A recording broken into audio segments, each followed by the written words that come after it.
अभी हमारे लोगों ने एक भारत बंद की घोषणा भी कर दी है अभी तक, क्योंकि हम लोग उसमें रिसर्च कर रहे हैं, क्योंकि पिछले भारत बंद के खामियाजे हमने देखे हैं। लेकिन हमें किसी भी फैसले के साथ सरकार की नीयत को देखना पड़ेगा कि सरकार की नीयत क्या, कोर्ट की नीयत क्या। आप बताओ, जितने लोग यहाँ बैठे, क्या कभी सुप्रीम कोर्ट, हाई कोर्ट ने हमारे बारे में ईमानदारी से सोचा है?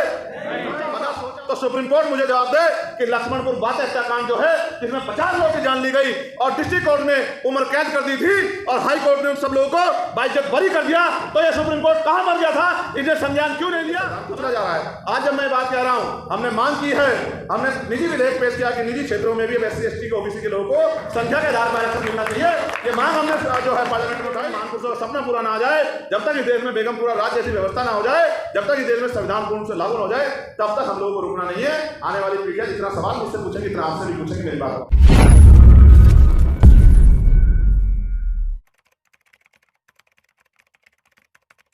मैं पार्लियामेंट में था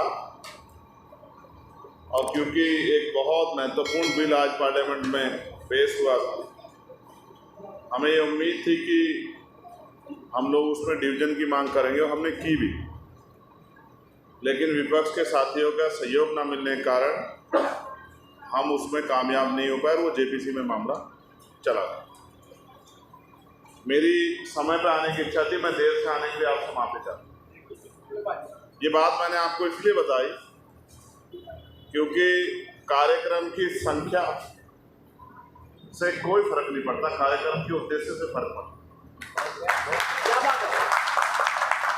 जब हम आंदोलन चलाया करते थे तो हमारे यहाँ 2 लाइनें बहुत महत्वपूर्ण पढ़ी जाती थी कि जंग में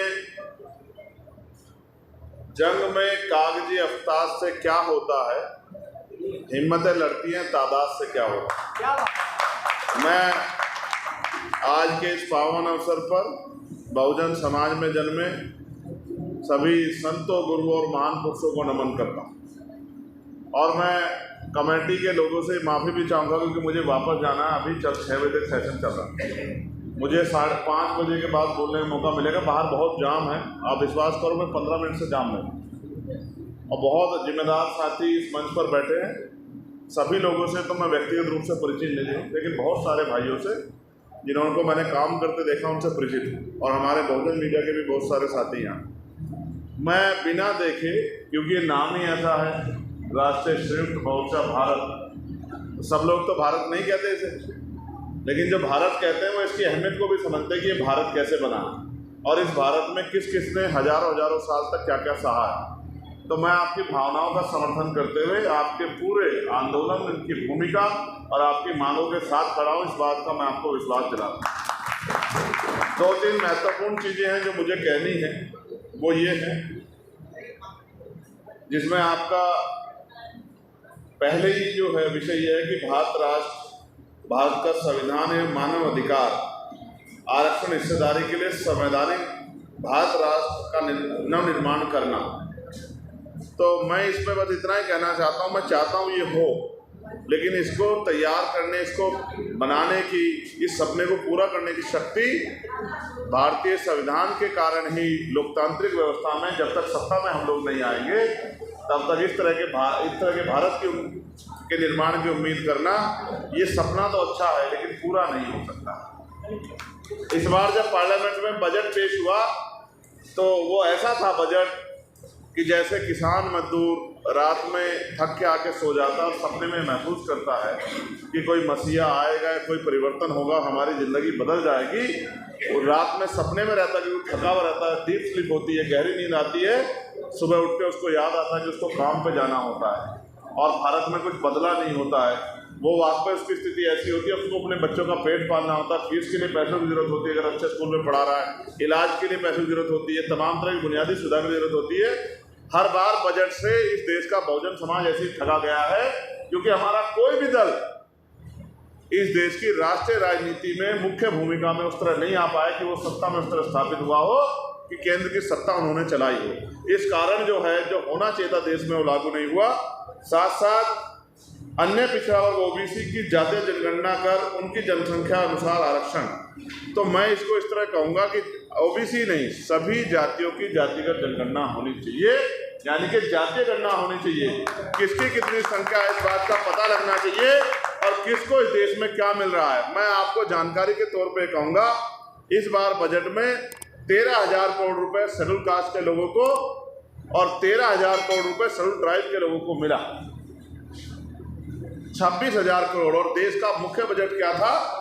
48 लाख करोड़, 48 लाख करोड़ के लगभग जो है बजट था। अगर हम इस पैसे को डिवाइड करके देखें तो 0.54 लगभग 0.5054%, यानी कि लगभग 1 रुपए का भी आधा हिस्सा पॉइंट में, 1 रुपया भी यानी कि 1% पैसा भी सरकार ने हमें नहीं दिया। और ये सरकार सबके साथ सबके विकास की बात करती है, ये किसी के विकास की बात नहीं करती। ये चंद पूंजीपतियों की सरकार है और पूंजीपति किस तरह ताकतवर हो और गरीब और कमजोर हो जाए, रोटी के लिए मोहताज है, इसके लिए सरकार प्रयास कर रही है।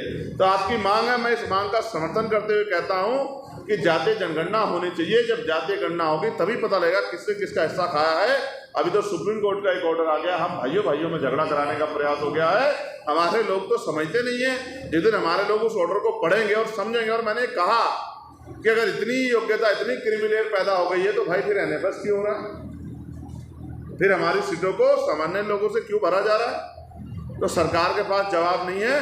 मैंने पूछा कितने अरबपति तैयार हो गए शेड्यूल कास्ट के लोगों में, बताओ कितने अरबपति शेड्यूल ट्राइब में पैदा हो गए? तो सरकार पे कोई जवाब नहीं है। लेकिन मैं मानता हूं कि सुप्रीम कोर्ट से भी हम लोग नाउम्मीद हैं, और उसके लिए मैंने कहा कि जब वर्गीकरण स्टार्ट हो तो वो सुप्रीम कोर्ट से हो।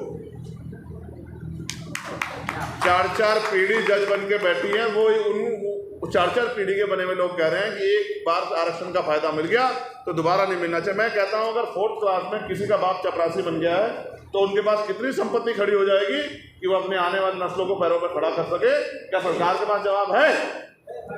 और अगर चेक करना हो तो सबने निचले पायदान पे देखो, जो सफाई कर्मचारी का काम है वो भी नौकरी सरकार पक्की नहीं दे रही। उस नौकरी में भी ठेकेदारी, सुविधा और तमाम तरह से आउटसोर्सिंग है, वहां भी पक्की नौकरी नहीं मिल रही। ये सरकार का चरित्र है।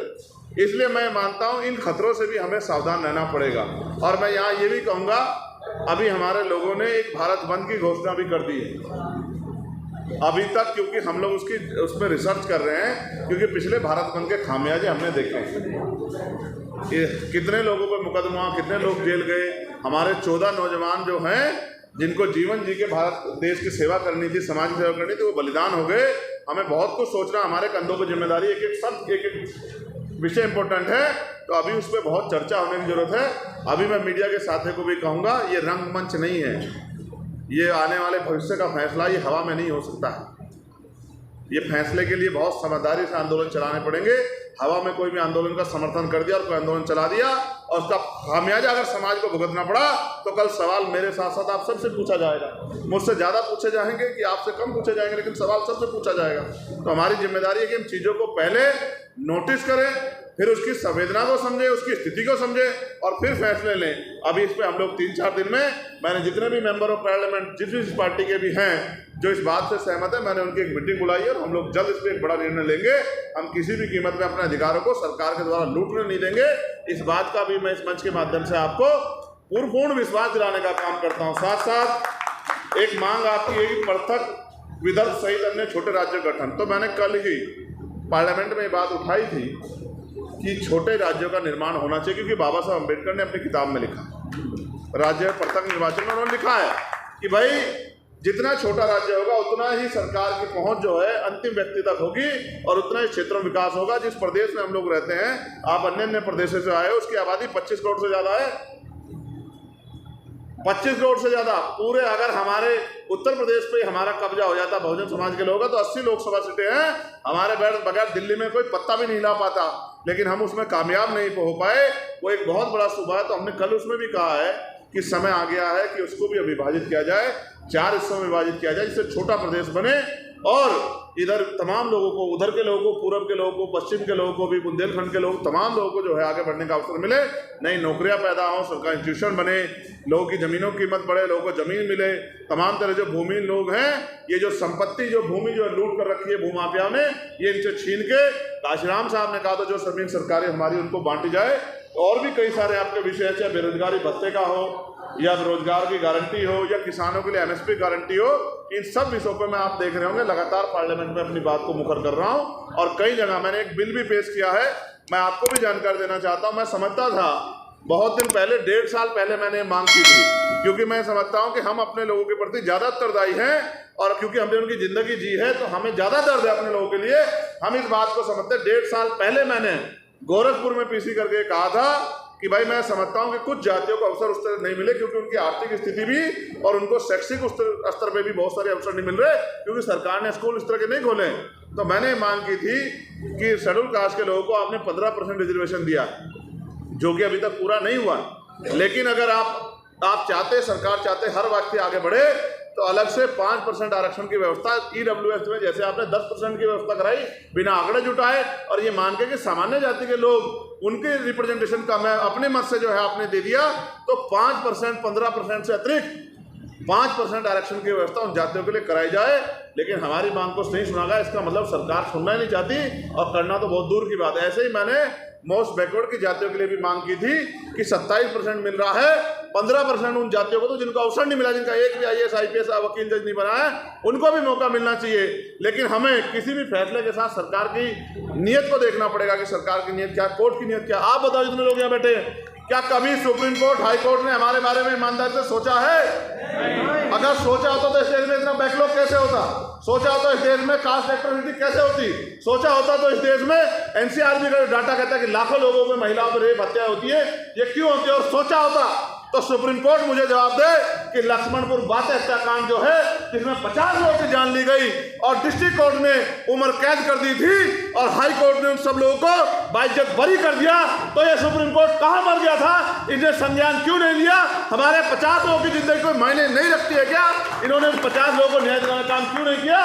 हमें समझ आता है कि क्योंकि वहाँ क्लोजन सिस्टम है और वहाँ आरक्षण व्यवस्था नहीं है, इस वजह से वहाँ schedule caste, schedule tribe, backward के लोगों का रिप्रेजेंटेशन नहीं है। इस वजह से वो वहाँ से सारे फैसले आरक्षण को लेकर कभी भी आया, वो हमारे खिलाफ ही आया। हमेशा हमारे खिलाफ आया, चाहे रिजर्वेशन की प्रमोशन का मामला हो या कोई भी आप आरक्षण पे देखो। जैसे मंडल कमीशन तब ला रहे, तभी वो कहने लगे थे कि भाई शेड्यूल कास्ट के लोगों को भी जो क्रिमिनल हो जाना चाहिए। 2013, 2005, 2018 के फैसलों में भी उन्होंने कहा कि शेड्यूल कास्ट में क्रिमिनल हो जाना चाहिए। तो इसका मतलब वो ये मानते हैं कि आरक्षण का अधिकार, जो आरक्षण जो व्यवस्था है और उसकी जो व्यवस्था की गई थी, जिसका आधार था सामाजिक पिछड़ापन, छुआछूत, शैक्षिक पिछड़ापन, अब वो इस आरक्षण को खत्म करने के लिए, और रिप्रेजेंटेशन, प्रतिनिधित्व कितना है, मुझे ऐसा लगता है इस देश में सुप्रीम कोर्ट के जरिए इस आरक्षण को, जातिगत आरक्षण को खत्म करने की शुरुआत की गई है। हम लोग इसका पुरजोर विरोध करेंगे और जिस दिन हमारे भाइयों को समझ आ जाएगा, वो भी हमारी पीड़ा को समझेंगे। मैं आपको याद दिलाना चाहता हूं, जब बाबा साहब अम्बेडकर ने कहा कि जाओ अपने घर की दीवारों पर लिख दो कि तुम इस देश के शासक हो, तो लोग हंसने लगे और मजाक बनाने लगे कि बाबा साहब कैसी बात कर रहे हैं, हम पे घर कहाँ है, हम पे दीवारें कहाँ हैं। तो बाबा साहब ने कहा था, मैंने संविधान में आपके हर तरक्की की व्यवस्था कर दी है, संविधान के आधार पर चलो।